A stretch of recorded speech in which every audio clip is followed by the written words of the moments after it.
നമസ്കാരം, chess battles മലയാളത്തിലേക്ക് സ്വാഗതം. ഇന്നത്തെ വീഡിയോയിൽ വളരെ വേഗത്തിൽ ട്രാപ്പിലായ ഒരു ഗെയിമാണ് കാണിക്കാൻ പോകുന്നത്. ഈ ഗെയിം നടന്നിരിക്കുന്നത് 1958-ലാണ്.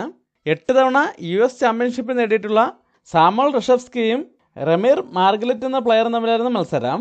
ഈ ഗെയിമിൽ റഷഫ്സ്കി വൈറ്റ് സൈഡും മാർഗലറ്റ് ബ്ലാക്ക് സൈഡുമാണ് കളിക്കുന്നത്. വൈറ്റ് D4 മുതൽ ഗെയിം സ്റ്റാർട്ട് ചെയ്യുന്നു. ബ്ലാക്ക് നൈറ്റിനെ F6 ഡെവലപ്പ് ചെയ്യുന്നു. ഇന്ത്യൻ ഗെയിമാണ്. വൈറ്റ് C4 മൂവ് ചെയ്യുന്നു. ബ്ലാക്ക് E6 മൂവ് ചെയ്യുന്നു. വൈറ്റ് നൈറ്റിനെ C3 ഡെവലപ്പ് ചെയ്യുന്നു.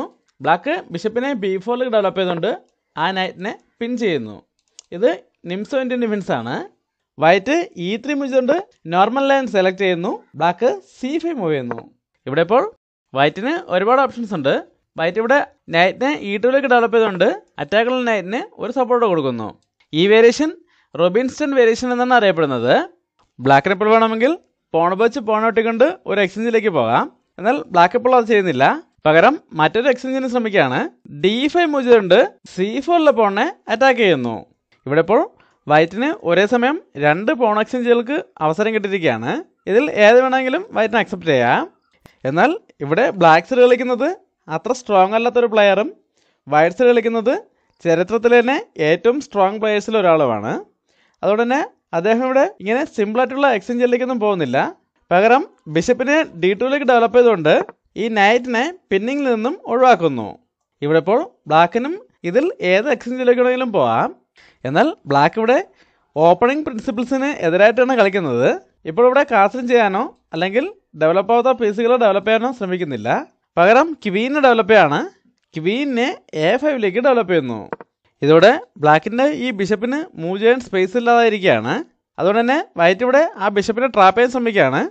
അതിനായിട്ട് A3 മൂവ് ചെയ്തുകൊണ്ട് ബിഷപ്പിനെതിരെ അറ്റാക്ക് കൊടുക്കുന്നു.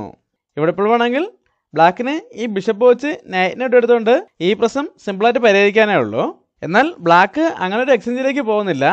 പകരം ഡെവലപ്പ് ആവാത്ത നൈറ്റിനെ C6 ഡെവലപ്പ് ചെയ്യുന്നു.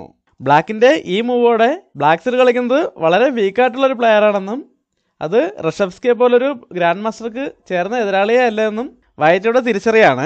അതുകൊണ്ട് തന്നെ ഇവിടെ അദ്ദേഹം ആ സാക്രിഫൈസ് അക്സെപ്റ്റ് ചെയ്തുകൊണ്ട് ഒരു ഡബിൾ അറ്റാക്ക് കൊടുക്കുകയാണ്.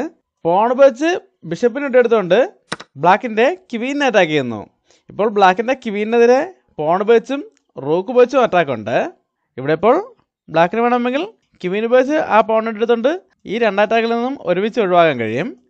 അല്ലെങ്കിൽ സിമ്പിളായിട്ട് ക്വീനെ വേറെ എങ്ങോട്ടെങ്കിലും മാറ്റിയാലും മതി. എന്നാൽ ബ്ലാക്ക് ഇവിടെ ഇതൊന്നും ചെയ്യുന്നില്ല. വീണ്ടും ഒരു ഷോക്കിംഗ് മൂവാണ് ചെയ്യുന്നത്. ഈ വീഡിയോ ഒന്ന് പോസ്റ്റ് ചെയ്ത ശേഷം ബ്ലാക്കിൻ്റെ അടുത്ത മൂവ് എന്താണെന്ന് കണ്ടുപിടിക്കാൻ ശ്രമിക്കുക. എല്ലാവരും കണ്ടുപിടിച്ചാണെന്ന് പ്രതീക്ഷിക്കുന്നു.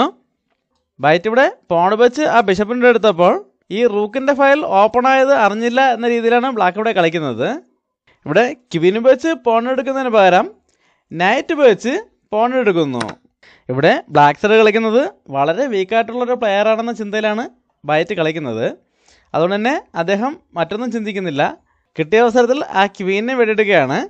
റൂക്ക് വെച്ച് ക്വീനെ എടുക്കുന്നു. എന്നാൽ ബ്ലാക്കിൻ്റെ അടുത്ത മൂവിന് ശേഷമാണ് അതൊരു ട്രാപ്പായിരുന്നു എന്ന് അദ്ദേഹത്തിന് മനസ്സിലാകുന്നത്. അതായത് അടുത്ത മൂവിൽ ബ്ലാക്ക് നൈറ്റിനെ D3 കൊണ്ടുവന്ന് ചെക്ക് കൊടുത്തുകൊണ്ട് ഗെയിം വിജയിക്കുകയായിരുന്നു.